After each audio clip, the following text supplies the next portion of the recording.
দেখো বন্ধুরা, আজকে আমি গ্রাম পঞ্চায়েতের পরীক্ষার জন্যে কিছু অঙ্কের প্রশ্ন করাচ্ছি, যেগুলি গ্রাম পঞ্চায়েতের পরীক্ষার জন্যে খুবই গুরুত্বপূর্ণ। প্রথম অঙ্ক দেখো তোমরা কি বলেছে। বাবার বয়স যখন ৫৪ বছর, তখন দুই বোনের বয়সের পার্থক্য ৪ বছর। বাবা মায়ের থেকে ২ বছরের বড়। ছোট বোনের বয়স মায়ের বয়সের অর্ধেক। বড় বোনের বয়স কত? দেখো, প্রথম বলেছে বাবার বয়স। বাবার বয়স কত? ৫৪।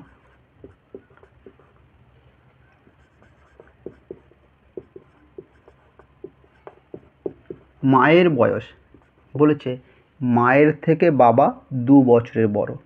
মায়ের থেকে বাবা ২ বছরের বড়, তার মানে মা ২ বছরের ছোট। তাহলে বাবা যদি ৫৪ হয়, মা কত হবে? ৫২।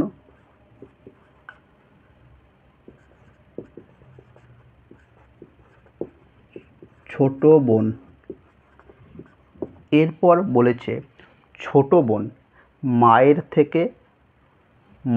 থেকে না, মায়ের বয়সের অর্ধেক। ছোট বোনের বয়স মায়ের বয়সের অর্ধেক। তাহলে মায়ের বয়স যদি ৫২ হয়, ছোট বোনের বয়স কত হবে? অর্ধেক মানে কত? ২৬, তাই না? ৫২ অর্ধেক করো, ২৬। এরপর বড় বোন বলেছে বড় বোনের বয়স কত হবে এটা বের করতে বলেছে। তাহলে দেখো, এর আগে অঙ্কতে বলে দিয়েছে, কি বলেছে? দুই বোনের বয়সের পার্থক্য, ৪ বছর। তাহলে ছোট বোন যদি ২৬ হয়, বড় বোন কত হবে? ৩০, তাই না? ৩০ আমি কেন করছি? কারণ ৪ বছর পার্থক্য বলেছে। এ যদি ২৬ হয়, এ যদি ৩০ হয়, তাহলেই না ৪ বছর পার্থক্য হয়, তাই না? ৪ বছরের পার্থক্য হলো। তাহলে বড় বোনের বয়স কত? বড় বোনের বয়স ৩০ বছর। ওকে।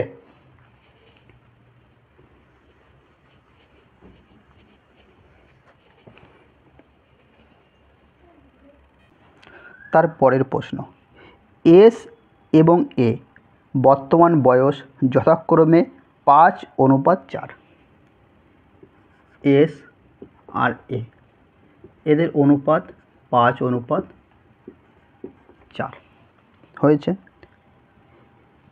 ৩ বছর পর তাদের বয়সের অনুপাত যথাক্রমে ১১:৯। দেখো, যখনই বলবে, এটা প্রেজেন্ট, তাই তো? এটা প্রেজেন্ট, বর্তমান বয়স বলে দিয়েছে। যখনই বলবে ৩ বছর পর, এইটা হলো পর, যখন বলবে এই দিকে আসবে +3। প্লাস কেন করলাম? ৩ বছর পর। যদি বলতো ৩ বছর আগে, তাহলে কি করতাম? উপরে দিতাম -3। যাই হোক বন্ধুরা, এখানে বলে দিয়েছে ৩ বছর পর, তাহলে 3 বছর পর দিয়ে আমি বের করি। ৩ বছর পর কত বলেছে? অনুপাত হবে ১১:৯।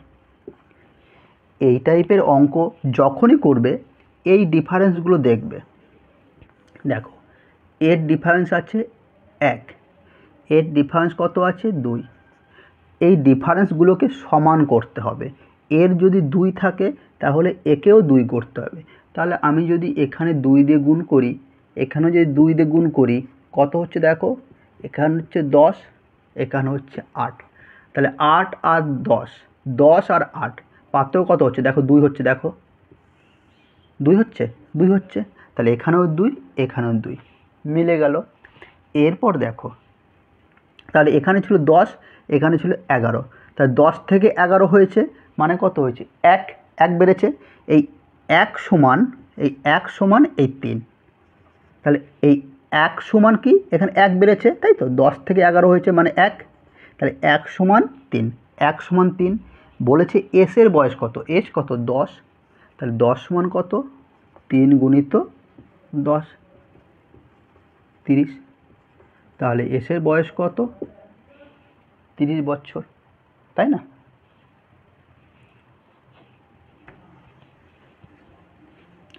এই রকম ভিডিও পেতে আমার চ্যানেলটাকে সাবস্ক্রাইব করে দিও। তারপরের প্রশ্ন, বার্ষিক চক্রবৃদ্ধি সুদের একটি নির্দিষ্ট হারে ধার দেওয়া একটি রাশি 2 বছরে 1460, 3 বছরে 1606 টাকা হয়, সুদের হার কত?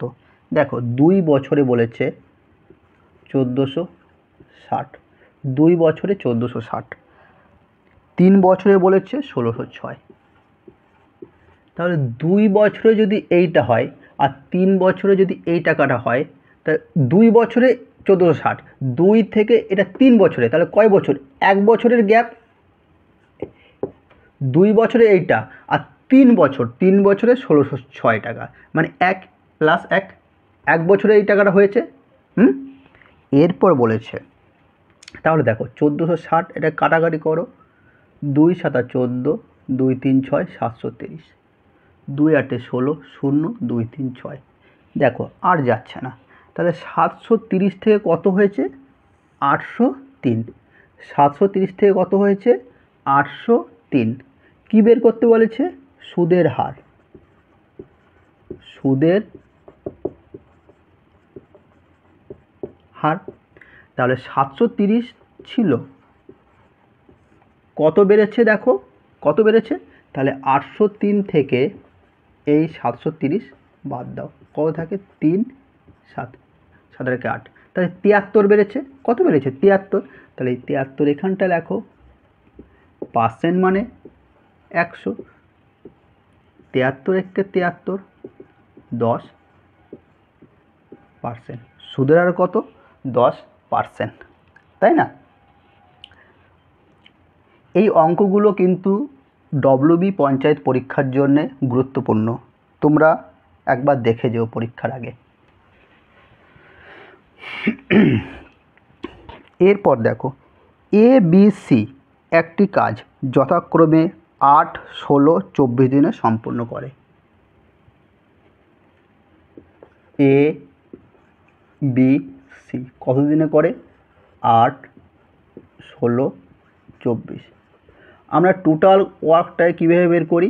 আমরা সব সময় এই 3টি লসাগু করে টোটাল ওয়ার্ক বের করি, কিন্তু তোমাদের লসাগু করার প্রয়োজন নেই।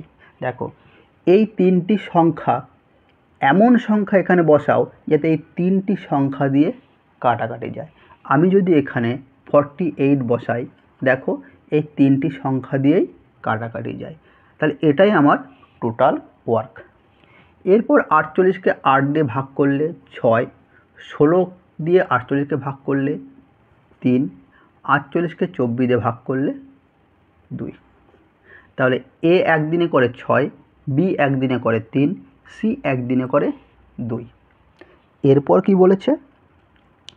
A কাজ শেষ না হওয়া পর্যন্ত চলতে থাকে, C কাজ মানে A প্রথম থেকে শেষ পর্যন্ত থাকে। এইখান থেকে এই পর্যন্ত A থাকে, প্রথম থেকে শেষ পর্যন্ত থাকে। এরপর কি বলেছে? কাজ শেষ হওয়ার C কাজ শেষ হওয়ার 2 দিন আগে চলে যায়। C কাজ শেষ হওয়ার 2 দিন আগে চলে যায়। C চলে যাচ্ছে 2 দিন আগে। আর বলেছে B কাজ শেষ হওয়ার 1 দিন আগে চলে যায়। B কাজ শেষ হওয়ার 1 দিন আগে কে চলে যায়? B চলে যায়। এরপর দেখো, মনে রাখবে যখনই কেউ কাজ শেষ হওয়ার আগে চলে যাবে তাকে আমরা যেতে দেব না, তার কাজটাকে আমরা কি করব? যোগ করব। কেন? তারা চলে গেলে কাজের অংশটা আরও বেড়ে যাবে, এই জন্য কী করব? তাদের কাজ আমরা যোগ করব। দেখো C 2 দিন আগে চলে যায়, তাহলে C 1 দিনে করে কত? 2, তাহলে 2 দিনে কত করবে? 2 2 4।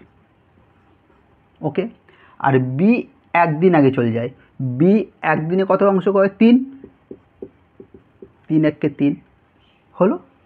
এরপর দেখো টোটাল ওয়ার্ক 48। আমি বলেছি এদের আমরা যেতে দেব না, এদের অংশটাকে যোগ করব। তা 4 আর 4 আর 3 কত যোগ করলে কত হয় 7, এই 7টা এদের সাথে যোগ করো, কত হয় 55। তাহলে টোটাল ওয়ার্ক কত হলো 55।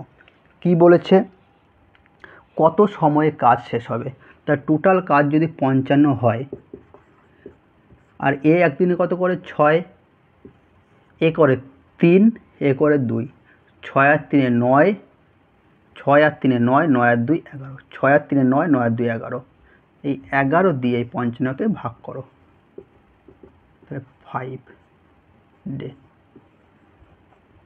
ঠিক আছে, তাহলে কি বলেছে কতদিনে কাজটি শেষ করবে, কত সময়ে 5 দিনে।